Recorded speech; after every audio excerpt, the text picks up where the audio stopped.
guides, coaches, people who you want help from and help you to get the kind of results that you want. So I'm going to be looking down at my notes because there's a few different pieces I want to talk about today. And this is in direct response and to answer a question, which is really about how do I trust people enough, or how do I know who to trust such that I am hiring the right people?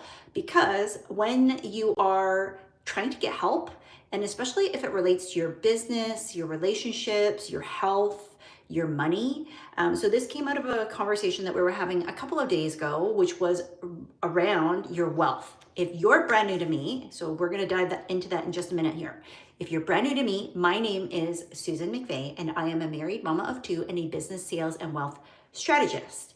And today we're talking all about how you know who to hire, right? So whether it is an expert, a mentor, a coach, a guide, a consultant, somebody whose role it is to advise you, to give you help and guidance in order for you to get a result that you actually desire, and that's why you're paying them. So before we get going, I want you to tell me, have you ever hired somebody and it didn't go the way that you wanted? Have you ever put your trust and faith in someone else only to realize that they disappointed you for whatever reason? And I want you to, before we get too far into things, in order for you to be able to receive what it is that I'm going to be telling you and sharing with you today, is I want you to let go of any of the past judgment, guilt, shame, blame, like any of that stuff that may have happened as a result of decisions that you made before, like in the old times. And today, I want you to just promise yourself, more than me, that you're going to take the opportunity to say, you know what? I am no longer that person that made that decision, and I'm not going to carry any of the weight, the burden, the responsibility, the heaviness of what transpired as a result of maybe some poor decision making from before that's going to color my judgment and influence what I decide moving forward. Okay, because it's natural to be a human. Hello, Evan and Taven, sorry. Welcome, nice to see you.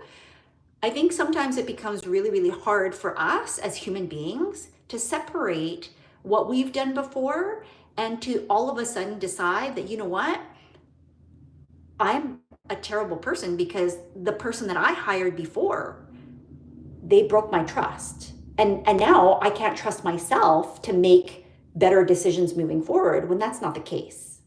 Hello, Jonathan, right? So today's topic, which is all about how to hire experts, how to hire somebody who is going to give you advice, who's going to hopefully give you some wise counsel.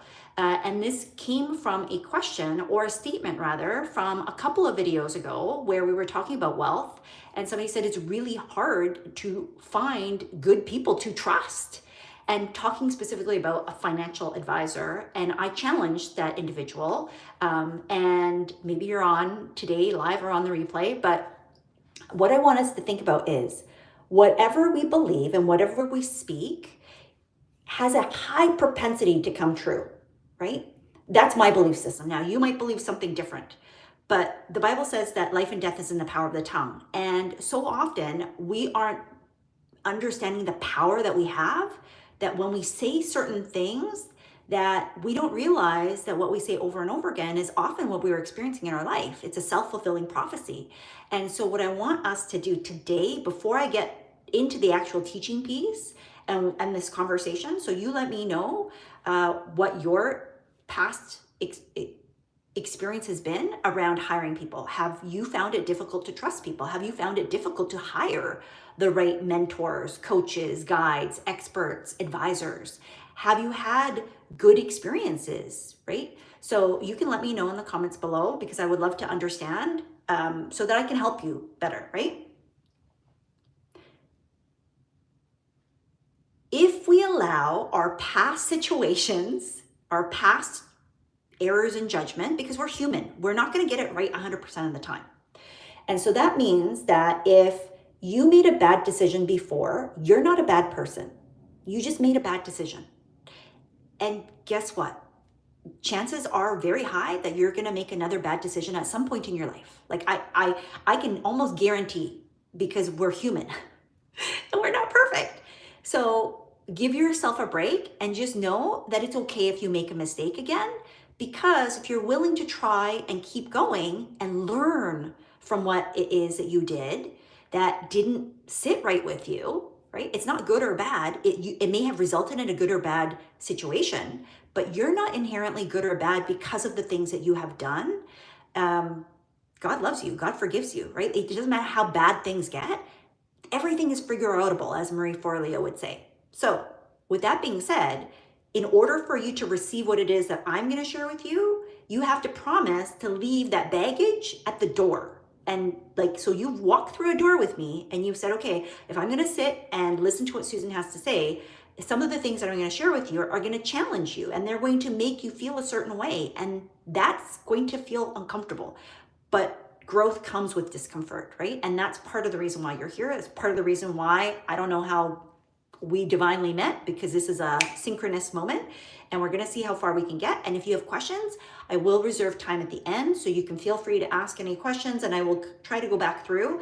If it makes sense for me to do it while we're having this conversation, then I will certainly do that. But any specific questions that I haven't addressed, make sure that you ask, because that's what I'm here for. Okay, so what is trust, right? So what is trust? Now, I'm going to encourage you to think about that for yourself, because I think sometimes we, like some of these things, like what is love, what is faith, what is trust, we know it when we see it, but we can't always fully articulate it. And that poses a challenge, because if you don't know how you define trust, then how do you expect somebody else to demonstrate trust for you, to you, with you?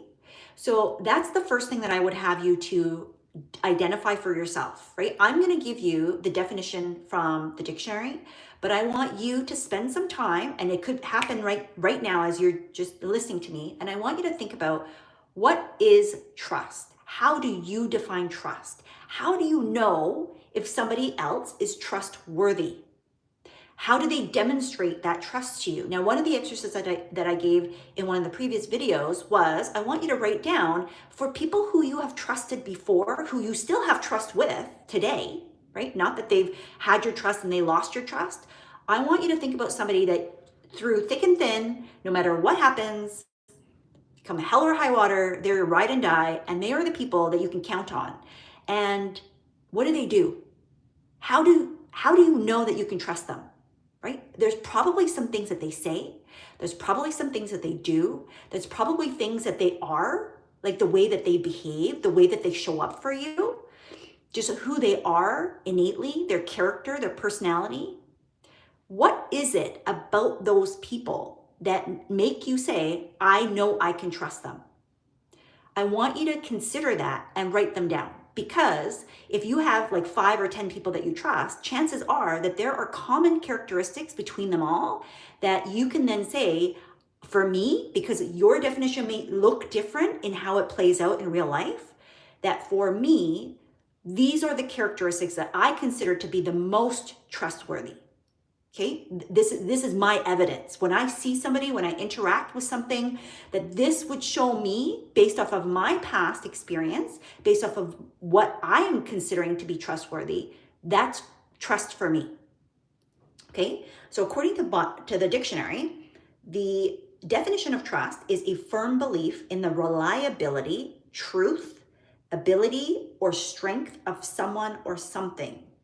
An archaic, which is like an ancient, we don't use this definition anymore, but I thought it was worth repeating because a lot of the people that I work with are business owners. And so I thought this was very fascinating, that an old archaic definition of trust, according to the dictionary, is to allow credit to a customer. So imagine back in the old days, right? When it was largely money, like cash money, not all of this plastic and even off your phone, right? Like, let me just tap to pay. There was none of that, not so long ago. And so even way back before that, when if you didn't have the money in hand, you might not be able to buy something, that in order for you to get credit with a business, there was no such thing as a credit card. That's like a modern invention. So in order for you to get something, like if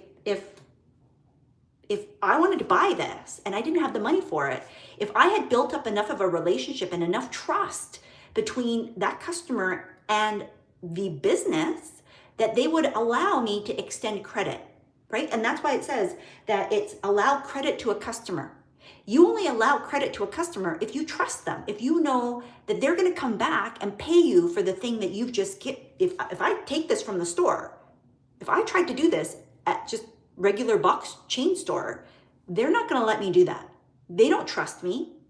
They don't know who I am, right? And that's why I have to use a credit card, because the credit card trusts me because I have to pay them.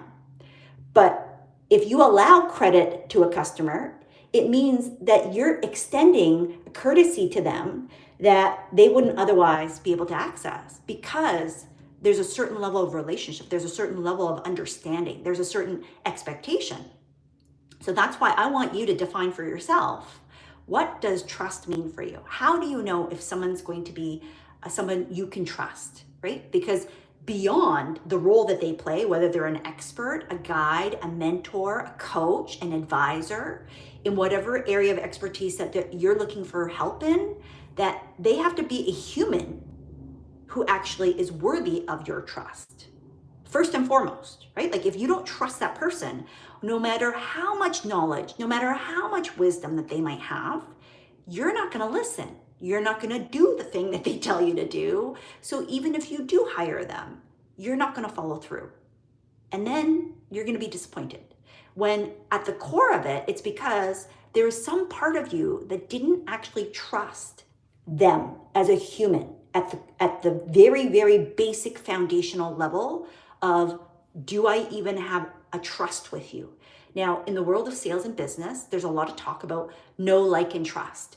I would actually say that you need to know somebody first, or know of someone. You don't need to know them directly. Just like you and I, it may be the first time that we've ever met. And if that's the case, put a 1 in the comments, because I'd love to be able to say hi. But you don't need to like me in order to hire me. You don't need to like me in order to buy from me, right? How many of us have bought something from a company or a person that we don't particularly like, but they have the thing that we need? They have a product or a service that we like, it's going to make our lives better, right? Have you ever bought something from someone where you don't particularly care for the individual, you don't particularly care for the way that the company runs their business, right? There is a little bit of a disconnect in terms of your values, but they have the exact thing that you need. And you're like, dang it.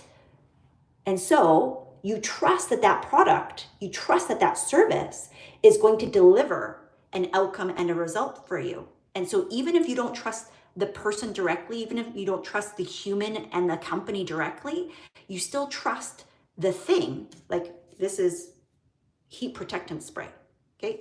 I trust that when I put this thing on, because I don't know anything about Mindy McKnight, who's made this, I don't know anything about her company, but I trust that this solution, when I spray this on my hair and then I go to put a heat on it, right? Because I'm gonna have to do that shortly here. It's gonna do what it needs to do, which is to stop my hair from frying. Okay? So you have to be able to put your trust in the things, the people, the places, and the claims that they're making. And that process, or how quickly you build and don't build trust, is going to depend on your past experience and your interaction with that person. And 3 things that I'm going to borrow from Harvard Business Review, because I was like, yes, these are typically the things that we would use in order to assess and to build trust. And they are like a 3-legged stool, okay? So just take water.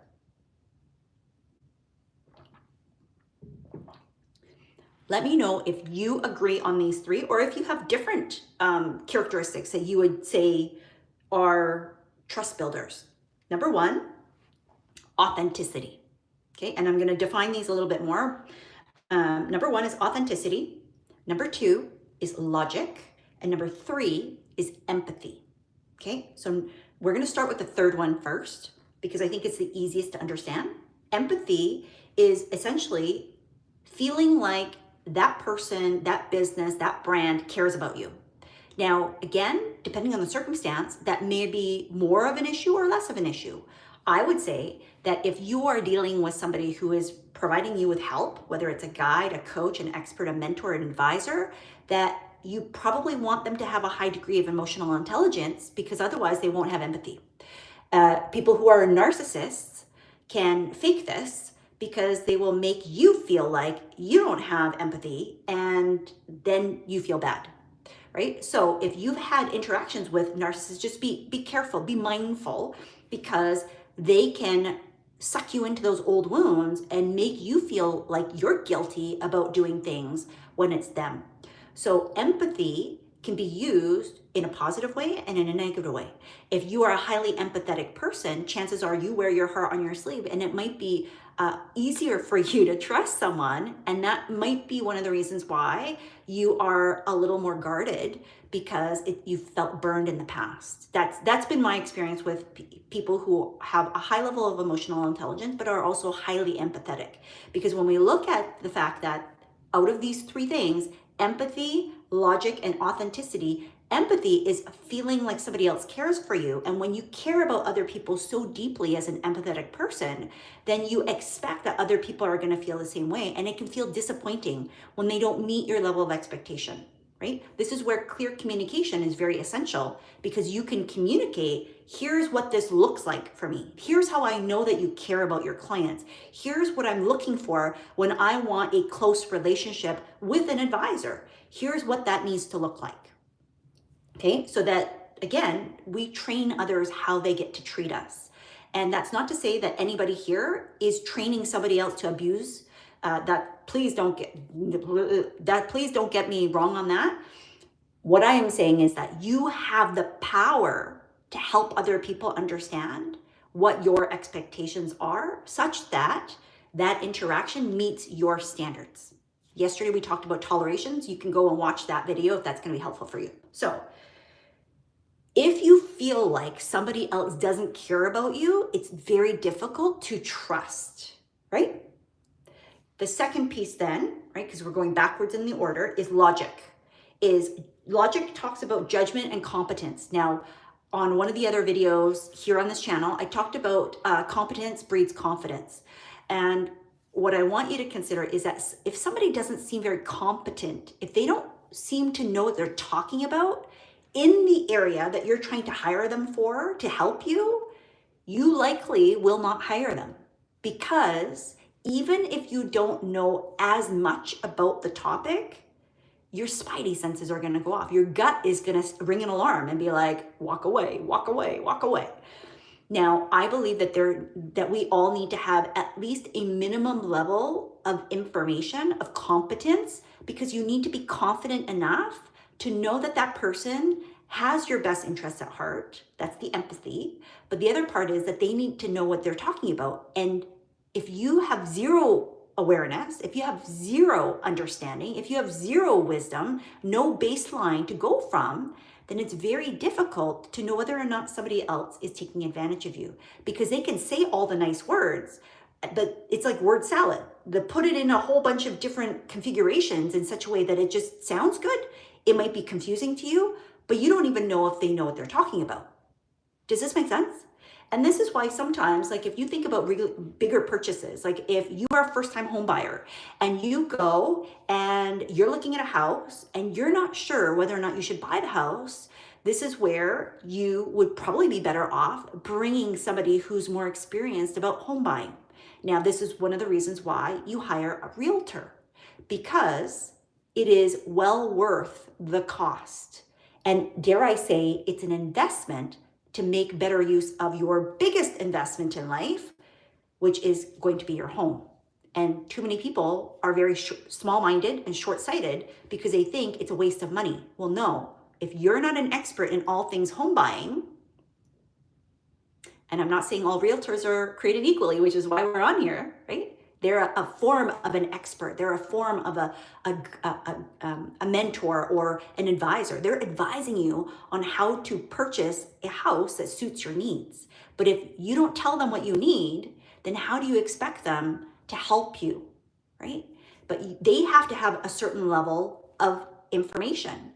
And if they don't know enough about the types of houses that you want to buy, if you're trying to build a new home, right, and do a construction home, then you're going to probably want somebody who has a level of understanding around the buildings and the lots and the types of permits, right? They don't necessarily build the house with you and for you, but they might have relationships with builders. That's the type of realtor that you might want to look for. That's what I mean by logic, right? So judgment and competence. Have they had a track record for having the kinds of decisions that you would want made for you or with you, right? And sometimes you're just going to have to go by your gut, because unfortunately, everybody starts somewhere. And on yesterday's video, we talked to Jacob. Jacob was a 15-year-old, and he made a pitch at the end of when I was speaking, which showed a lot of grit and determination. But one of the things that he was very open and honest about was he's trying to build something and he's starting. So everybody starts from zero, right? Very few people start with a leg up. That's the small minority. Some of us do, which is great. It just moves you further ahead. But the bulk of us start at zero or even below, where we've had to, overcome a lot of obstacles and a lot of challenges and a lot of prejudices or whatever that makes it uneven, right? And then you have to work to get to zero and then keep building. So when Jacob was on here and he said, Susan, do you have any advice? I don't have any, I'm finding it hard to find clients because I don't have any social proof. I don't have any testimonials. I don't have any proof of results. So here's the answer.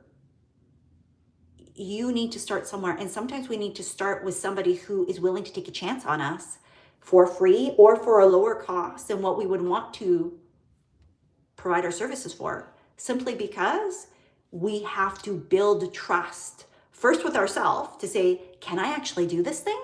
And then can I do this for other people, right? Now, there's a lot of people who are in jobs who have never done the thing that they are hired for before. They've learned about it, right? And their grades, their level of excellence, their level of execution with learning the thing has become the most critical piece of how then we transfer that trust to say, okay, we're going to give you a shot. I'm going to give you the job. And now, because of the trust built with that business, with that brand, that you expect that person as a representative of that business, of that brand, is now going to be able to demonstrate a certain level of competence. So your confidence is not necessarily in the personal advisor, not in that personal individual, but it's in the company as a whole, right? So if you're a small business owner, that may or may not be super helpful for you. So let me just bring this down to earth. If you are on your own, starting from scratch, have zero proof, right? There is some sort of proof somewhere. And we all have to start at zero. Go and find someone who's willing to take a chance on you. Go and find somebody who already trusts you in other areas, and you transfer that trust. So if you've helped somebody do anything, ask them if they have the need, can I help you to do this? Which is the thing that you now need more proof on. And that's how you can get some solid results for somebody other than yourself.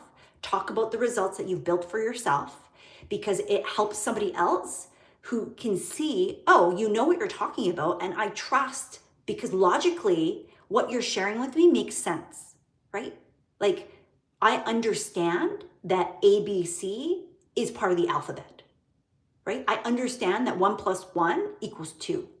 So when we share these things, and that's not the information, I'm just giving you examples to make it super simple, whatever is the thing that you do, right?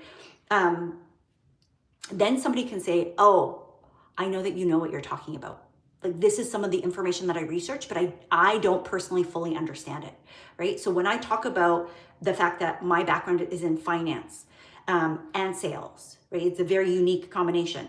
But when I share information about the fact that I am not a licensed financial advisor, and if you are hiring somebody to manage your finances and they are not licensed, you should run, right? That should give you a level of trust in me, because I have nothing to sell you around finances in terms of like, I cannot help you specifically around your day-to-day finances. I am not licensed to do that. Can I give you advice and expertise around the strategy? Absolutely. That's what I work with clients on, because in order for you to like gain and build wealth, you need to understand the different pieces of your financial puzzle.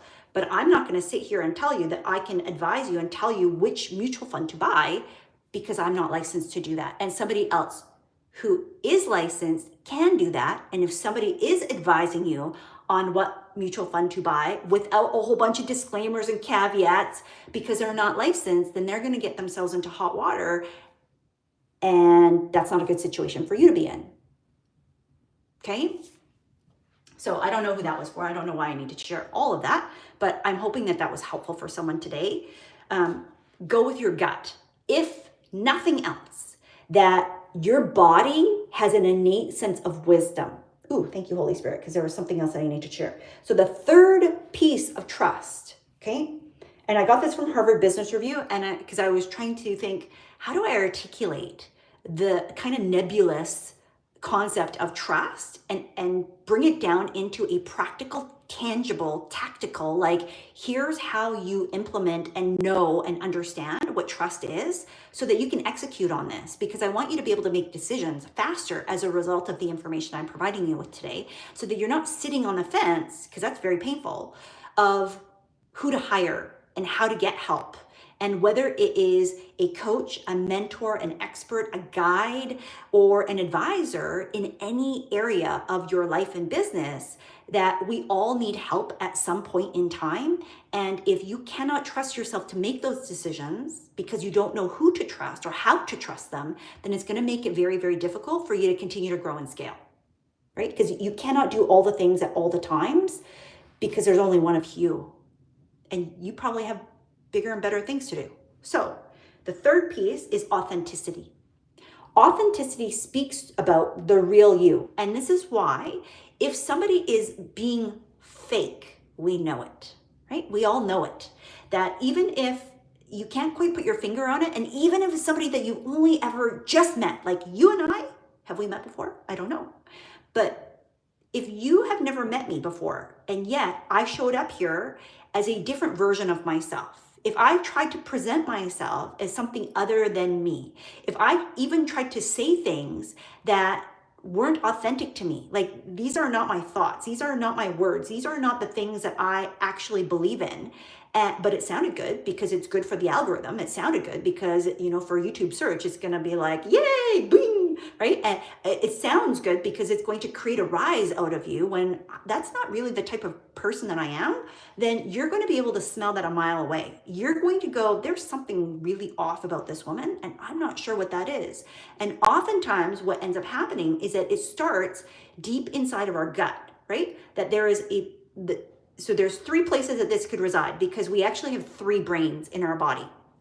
We have our human brain, which is in our head, right? Our brain is separate than our mind. And the reason why I say that is because when we refer to our mind's eye is somewhere out there, but it's also in here. It is the all-encompassing component of being able to discern the things that we can't quite articulate through our brain, through our logic, and through our rational self, okay? So your human brain is the gray matter in your head, and that is our biggest brain. That is the thing that we most commonly use to make decisions, but it is not the only place that we gather information from. This is our central hub for sure, okay? The fastest part of where we receive information actually is either in our heart, which actually has a whole other brain system, or in our gut, which hopefully you can see down here, is in our belly, right? Now, Science has already proved that there is a mind-body connection, that oftentimes our mind and our gut reflect each other. And this is why when you are nervous, you cannot eat, even though it's lunchtime, even though it's dinner time, because your gut has its own separate system of how it processes information, which then it communicates through chemicals with your brain. Okay? Goes back and forth. Now, your heart in the middle is also doing very similar. And this is why when we're in a fear response, your heart is going to do all kinds of erratic things. So what I'm going to present to you is this information, which is, if you only try to use logic and rational reasoning in order to make your decisions, and yet your heart and your gut are not on board, you're going to create disharmony and unalignment. I know that's not quite a word, but bear with me, okay? And this is why I believe it's the number one reason why we don't trust people, is when we discern that there's a disconnect. So your heart, your gut might be speaking to you about a certain someone right now. This is for someone right now, that you, every time you're near them, who is this for? Every time you're near them, your heart does something. Like it almost like feels like it's breaking. Like it's not a good feeling. Like it dread, like just remorse, guilt. It brings to remembrance something from the past that has nothing to do with that person. That's how you know this message is for you, okay? And then in your gut, it's like all twisted and knots, and it's like topsy-turvy, and you're like, maybe I'm just excited. No, that's not excitement. That's something else. But your brain is saying, but they look good. They look the part, they speak the part, they act the part. Like everything on paper, that person looks like somebody that I should be trusting 100%. Everybody else trusts them, everybody else loves them, and there's just something about them that smells rotten, but nobody else can smell it. Nobody else can smell it. But there's something that you have picked up on, and I don't know who this is for, but I know without a shadow of a doubt that you've been asking for a sign. You maybe have been praying or asking God to send you, like, I need to know 100% what to do with this person, and I'm telling you it's a no. It's a no. Because you know your spirit has discerned something. And so I don't even know why that's, because this is not part of my notes, okay?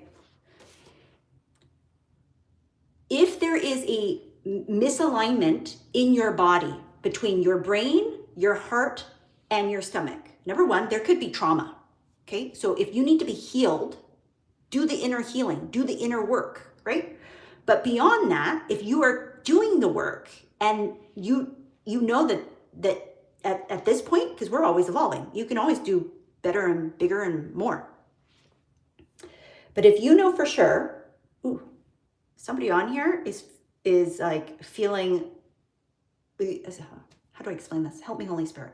Someone on here right now, we're just going to break that. I bind it right now. There is something that is coming in. We cut off the soul tie, we remove it in the name of Jesus. Because somebody was like you physically said no, and immediately you felt a pull, because I felt my eye twitching, and I don't have twitchy eyes, but I felt it twitching, and I was like, oh, someone's going through like a, and it is in the spirit. It is not here on earth. It's in the spirit, but it's broken. It's broken. Take it by faith. Okay.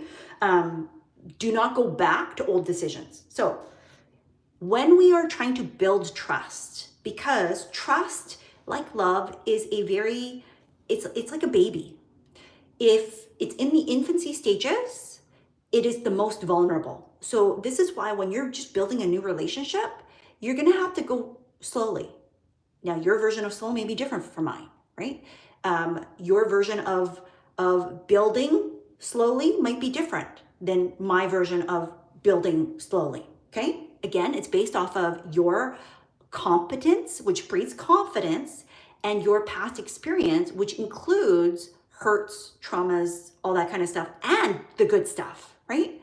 So if you have a lot of good, positive stuff in your trust bank, then it's going to be much easier for you to trust other people that are similar to those people, even if they make a mistake. And that's why when people make mistakes, because they will make mistakes, not everybody gets it right 100% of the time, even in the thing that they're really good at, because we're human, that you will be able to give them grace and still rebuild that relationship much faster because they've built up enough trust with you that you can extend the credit of saying, hey, that's okay.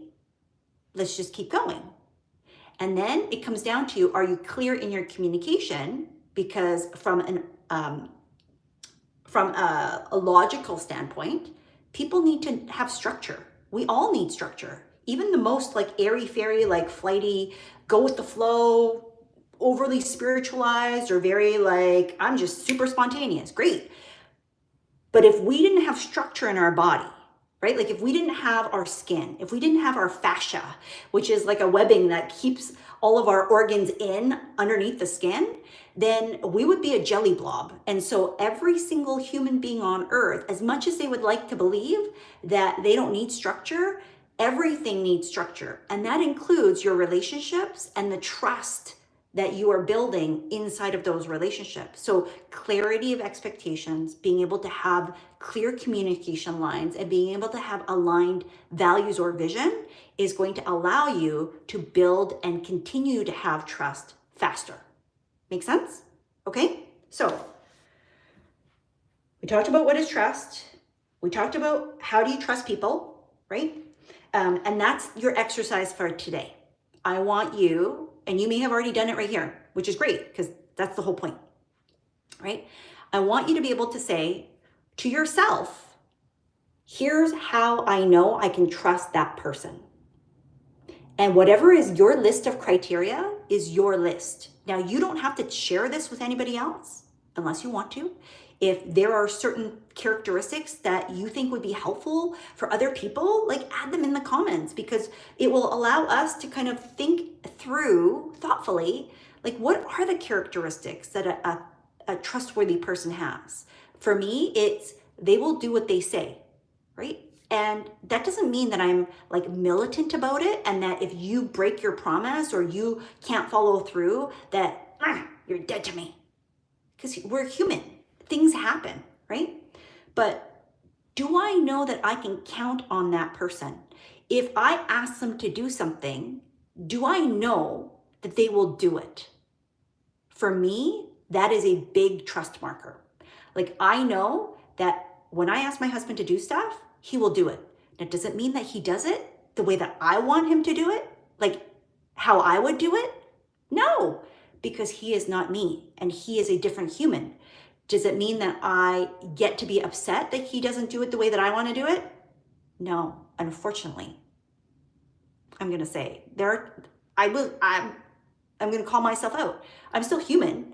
There are times where I still will get upset because he didn't do it the way that I did it. But then I have to take ownership and say, but Susan, did you tell him to do it that way? Or did you expect him to do it that way? And I never communicated that. Like, that shouldn't be his issue. That's mine. So I have to take personal responsibility for that, which I do sometimes begrudgingly. I will be 100% honest because I'm human. I'm still working. I'm not perfect. So I'm still working through some of these things. So what is it for you that builds trust? So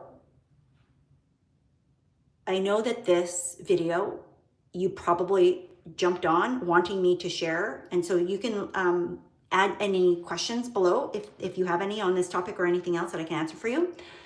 Because the teaching part is done.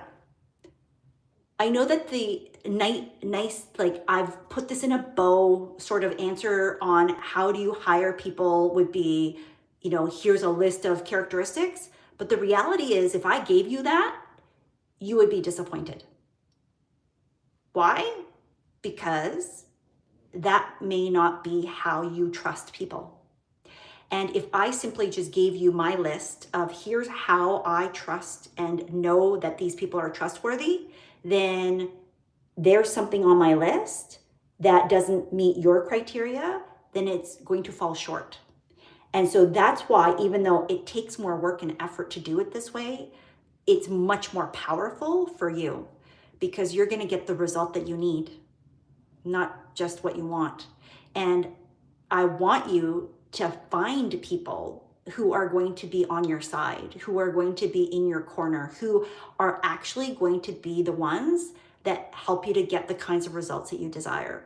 And if you haven't articulated that for yourself, number one, but if you don't know how you build trust with other people, number two, then it's going to be very difficult for anybody to meet your expectations to the point where you can trust them to help you and to help you fully.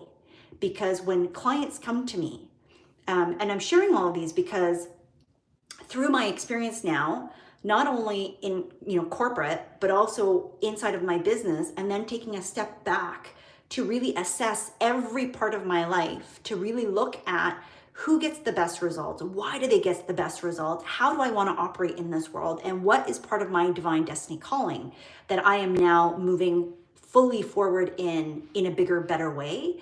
Is these are the foundational pieces that I can see, you know what? My clients come to work with me because they want answers. They want me to tell them what to do. And I do, and I can, and I will. But you still have to be able to address these core pieces in order for you to be able to then rise up to the occasion. Because if you have not done these pieces, which is, what are my goals and expectations? How do I trust somebody else? And when you come to the table, because you have hired somebody with that level of trust and faith and expectation and knowing and clear communication, boundaries, all that good stuff, that then you can trust them to be able to help you to achieve those goals. But if you aren't also, because there's 3 factors for trust that we just discussed, which is authenticity, logic, and empathy. And that's a two-way street. So if you are placing all of the expectation and responsibility on the advisor, on the expert, on the guide or the mentor or the coach, that they have to be the one that you trust, but you are not contributing to that. You're not authentically you. You are not making good judgments, right? You are not making good decisions, that you don't have empathy for yourself or for the people around you, then it is very difficult for both of you to work in a relationship that is supposed to be built off of a high level of trust. There's going to be gaps in there. And that's often what I see, is that there are breakdowns in expectations simply because, the trust agreement, it has not been agreed upon by both parties equally or as equitably, I guess, as we would like. Does that make sense? Okay, so I know this was a little bit of a heavier topic for Friday evening. I was trying to get here earlier, but that didn't happen. And so, quick recap. Today's topic was how to hire experts, coaches, mentors, guides to help you. And it's really about trust, right? Because you can hire anybody that you want, but if you don't trust them, if you don't trust yourself, then it doesn't matter who you hire. It's never going to meet your expectations. And that's often, I've seen it time and time again with some clients who have come to me in the past, where there's a revolving door and they just keep thinking the more money that I throw at this, the better off it'll get. And they are like going up and up and up in price point. And that's not the problem. That's not even the solution. So we need to get the root, and the root cause of why you have to hire people that are not giving you the solutions, that are not getting you the results, is because there's a trust issue. And it starts with us, and then it extends to the people that are around us. And we need to have clear expectations around what trust looks like. So that was the exercise today. I know, not sexy, not as fun. You probably wanted a checklist of some kind with like, here are my 5 steps to hire somebody. And I can certainly break down in more detail, like here are some of the criteria for specific types of roles. So if that would be helpful, right? Like how to hire a financial advisor in terms of like some of the basic knowledge pieces that they should have. I'm more than happy to do that because there is some logic. There is some competence. There's some skill sets around specific roles that you want to consider. But that is not the main criteria for why you would decide to hire somebody over another person. The other pieces are going to come down to you, your gut and your values, how you are aligned to that individual, the degree of empathy that they demonstrate towards you, and what you need in terms of like what that looks like. Does that make sense? So, how to hire people is based off of trust.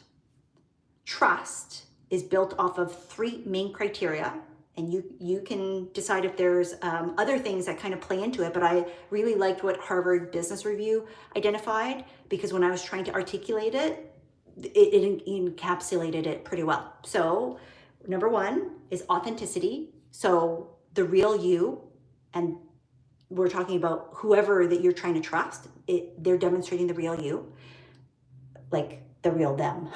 Sorry. Number 2 is logic, so judgment and competence, capabilities, skill sets. And number 3 is empathy. Do you feel that they actually care about you? And when those 3 are met, then and only then do we have a high degree of trust, such that we actually can hire somebody. Because if you don't trust them, you likely aren't going to hire them. And if you do hire them, chances are you're not going to get the results, because you're not going to be your authentic you, which is part of your trust equation, right? Like the trust triangle is what they say, but it's like a 3-legged stool. Your stool is going to be lopsided because you're not going to bring all of you to the table, and yet you're trusting them to do certain things to help you. You're not going to take their advice. You're not going to follow through. You are not going to be able to get the results as you had hoped, simply because you're holding back. And again, the 3 brains that we discussed is the brain in your head, the brain in your heart, and the brain in your gut, right? And you can Google those if you want to research that in more detail. The brain in your head is actually one of the least important pieces of this puzzle. It's going to be, because your brain will rationalize anything it wants. It will justify any sort of data or information that you find. You will go, and confirmation bias will help you to figure out, see, I was right. And so your brain can sometimes be the greatest deterrent for whether or not you can actually trust that your decisions are accurate and true. And this is why sometimes you're going to say, I just feel it. And somebody else is going to go, well, that doesn't make any sense. Like, hire them, go marry them. Like, you should be jumping at that opportunity. And there's something that has stopped you because you felt it either in your heart, which has a brain system, or in your gut, which has its own humongous brain system. And every time you are thinking about doing that with that person, hiring them, asking them for advice, every piece of advice that you ask them, it doesn't sit well with you. Like, it literally doesn't sit well with you. And it doesn't give you peace, right? Peace of mind is a state of being. It is not actually felt in the brain per se, because you might still be worried and anxious and like thinking all these thoughts. But when you have peace of mind, it comes over your entire being, and it is felt in your heart because it is an emotional state, right? And that impacts you here. And that's why when you make hard decisions, which include saying no to the wrong people and not hiring them, even though on paper, it makes a lot of sense. It makes a lot of sense. Like, a lot of clients have come to me and they've said, Susan, the person that I hired, I wanted them to take me to $1 million in revenue. I wanted them to take me higher because I saw their results. And yet, when they hired them, unfortunately, it didn't work out, right? And there, every single time when I say, well, did you know beforehand? And they said, no, but, now it's that little but that becomes a big but in your backside. But there was that little tiny voice, there was a little thing where I questioned, I wondered, I went, maybe, and I overrode it, because on paper, that person looked perfect. That person looked like They have all the accolades, they have all the experience, they have all the results, they have a big audience. Like, they are doing the things that I think on paper it looks like I want to do. And yet in the reality of it, there was some part of them that knew in advance, but they didn't trust themselves enough to be able to say, don't do it. Don't do it. And the minute that they walked away from those situations, right? I've had clients go from they were already going to be successful, okay? Regardless of whether or not they hired me. Like, that is the big thing that I want. I don't know who needs to hear this. You are going to be successful no matter what. When I work with clients, they are not successful because of me. They are going to be successful regardless, and chances are they were already successful to begin with. They just needed to be remembered, be reminded of how great they are and the pieces of them that are already great. Because when you hire the wrong person, they make you second guess yourself over and over again in small, insidious ways, to the point where you no longer trust yourself. You are so reliant on them to make decisions that it's almost like you can't move without having that validation.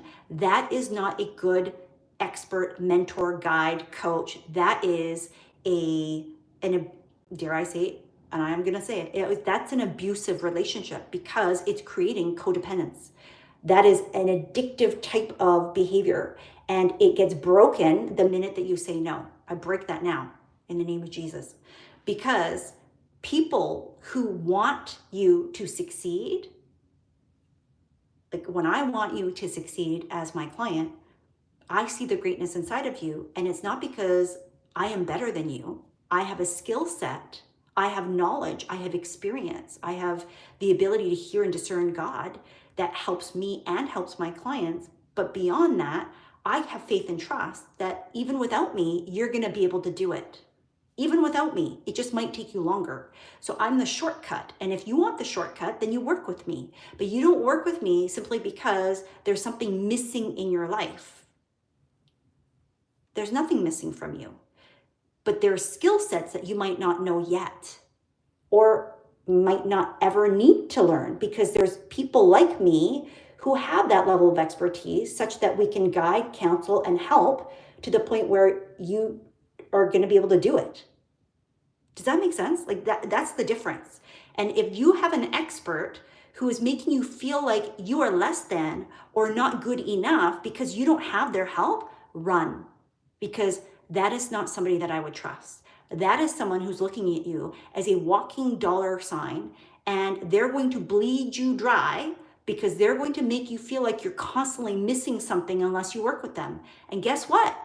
You're always going to be missing something, because life is such that we are evolving and we need to keep moving and keep elevating, but there's nothing missing from you. You are whole and complete.